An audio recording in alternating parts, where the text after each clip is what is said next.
Antes de que existieran los V12 modernos, los hiperautos y las máquinas de millones de dólares, hubo uno que comenzó todo. Un auto que no nació en una junta directiva, sino en la mente de un grupo de ingenieros jóvenes que querían desafiar al mundo. Hoy te contaré la verdadera historia del Lamborghini Miura, el primer superdeportivo del planeta. A mediados de los años 60, Lamborghini era una marca joven y prometedora, fundada por el industrial Ferruccio Lamborghini con un solo propósito: construir autos Gran Turismo que fueran superiores en todo a los de su archirrival, Enzo Ferrari, y lo estaba logrando. Sus coches eran elegantes, potentes, cómodos, pero estaban diseñados para la carretera, no para el circuito. Ferruccio odiaba las carreras, las consideraba una pérdida de dinero y un riesgo innecesario. Sin embargo, en el corazón de su fábrica, un pequeño grupo de ingenieros tenía una visión muy diferente. Giampaolo Dallara, Paolo Stanzani y el legendario piloto de pruebas Bob Wallace soñaban con algo mucho más radical. Querían crear una máquina de carreras para la calle, un auto que sacrificara la comodidad por la velocidad pura, algo que nadie había visto antes. El problema era evidente: Ferruccio jamás aprobaría un proyecto así. Sabía que sus ingenieros trabajaban en algo, pero no conocía los detalles. Ellos le contaron que era un coche de calle, con un motor central, como los de competición, pero le aseguraron que no era para las carreras. Ferruccio, aunque escéptico, les permitió continuar con una condición: no quería que la compañía gastara demasiado tiempo ni dinero en esa locura. Así, trabajando en su tiempo libre, en las noches y fines de semana, este equipo rebelde comenzó a dar forma a un proyecto secreto que cambiaría la historia del automóvil para siempre. Estaban desafiando a su propio jefe, y sin saberlo, estaban a punto de crear una leyenda. El resultado de ese trabajo clandestino fue un chasis que desafiaba todas las convenciones de la época. Lo llamaron P400, por Posteriore 4 litri. La P indicaba su mayor innovación. El motor V12 de 4 litros no estaba delante, como en todos los demás autos de lujo, sino detrás del conductor, en posición central. Pero lo más increíble era cómo lo habían colocado. Para ahorrar espacio y lograr un reparto de pesos perfecto, lo montaron de forma transversal, es decir, de lado a lado. Esta era una solución técnica que solo se veía en pequeños autos de ciudad o en monoplazas de competición, pero jamás en un auto de calle con un motor tan grande y potente. Era una locura mecánica, una genialidad de ingeniería que fusionaba el mundo de las carreras con el de los autos de producción.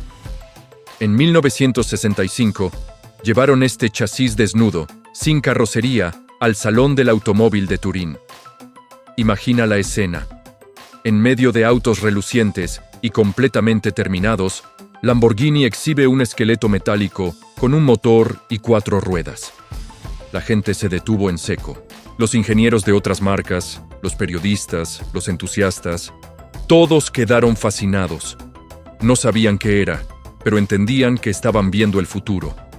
El rumor se extendió como la pólvora. Ferruccio Lamborghini, que había ido al salón solo para ver qué pasaba, se dio cuenta del impacto que su proyecto secreto estaba causando.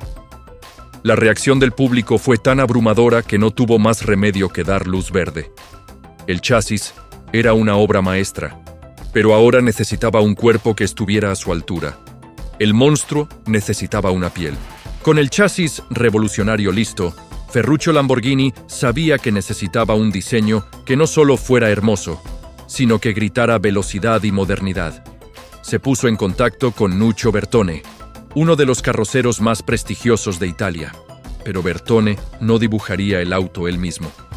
Le entregó el desafío a su diseñador jefe más joven y talentoso, un hombre llamado Marcello Gandini.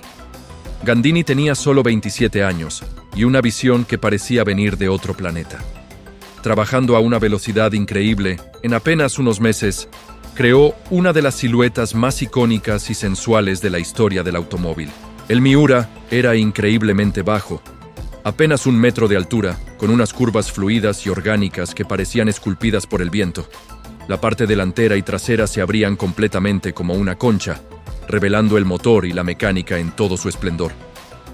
Pero el detalle más famoso fueron los faros. Cuando estaban apagados, yacían planos, pero al encenderse, se levantaban, creando el efecto de unos ojos con largas y elegantes pestañas. Era un toque de pura poesía visual. El diseño de Gandini no era solo una carrocería, era una declaración. Era provocador, casi erótico. El Miura no parecía un auto, parecía un ser vivo, una criatura exótica lista para saltar. Se cuenta que cuando Ferruccio vio los bocetos finales, supo que tenía en sus manos no solo un gran coche, sino una obra de arte inmortal.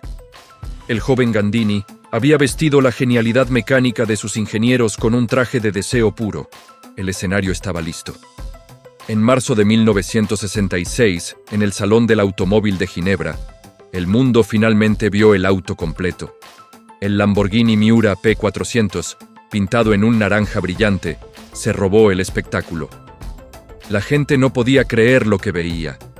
Era un vehículo que parecía haber viajado desde el futuro.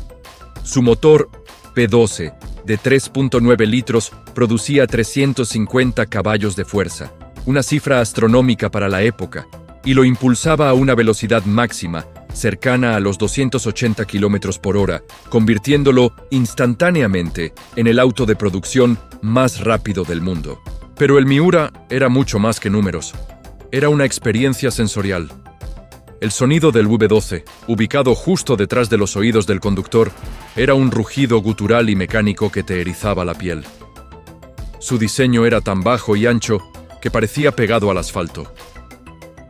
Por primera vez en la historia, un fabricante había combinado un diseño de vanguardia, un rendimiento de coche de carreras y una belleza escultórica en un solo paquete destinado a la calle. Los periodistas y expertos buscaron una nueva palabra para describirlo. Autodeportivo ya no era suficiente.